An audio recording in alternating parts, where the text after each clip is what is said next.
Book of Ezra, chapter 9. After those things had been done, the leaders approached me and said, "The people of Israel, the cohanim and the Levi'im, have not separated themselves from the peoples of the lands and their disgusting practices. The Canaani, the Hitti, Perizzi, Yevuzi, Amoni, Moavi, Egyptians, and Emori. They have taken some of the women from these nations as wives for themselves and their sons, so that the holy seed has assimilated to the peoples of the lands. Moreover, the officials and leaders have been the main offenders in this treachery." When I heard this, I tore my robe and tunic, pulled hair from my head and beard, and sat down in shock. All who trembled at the words of the God of Israel assembled around me when confronted with the treachery of these exiles, and I sat there in shock until the evening offering. At the evening offering, with my cloak and tunic torn, I got up from afflicting myself, fell on my knees, spread out my hands to Adonai my God, and said, "My God, I am ashamed.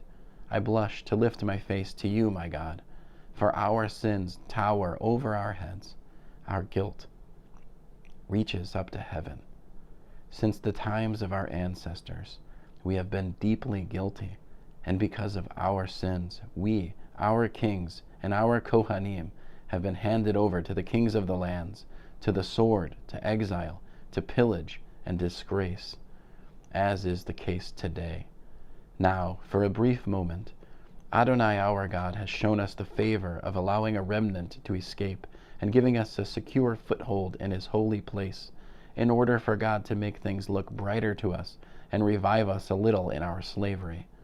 For we are slaves.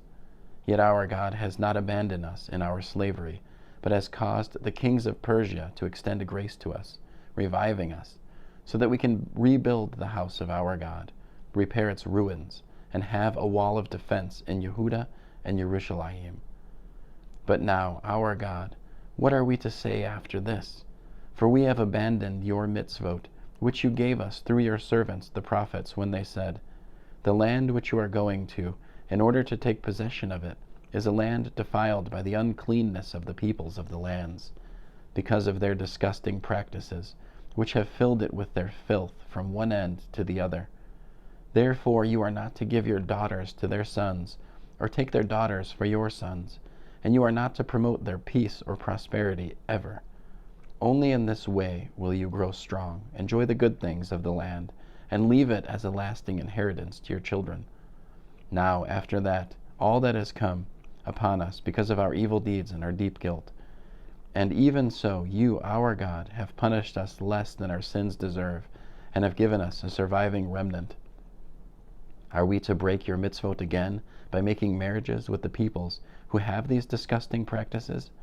Won't you become so angry with us that you would destroy us completely, so that there would be no surviving remnant and no one who escapes? Adonai, God of Israel, you are just, yet we have been left a surviving remnant that has escaped, as is the case today. Look, we are before you in our guilt, and because of it, no one can stand in your presence." End of Ezra, chapter 9.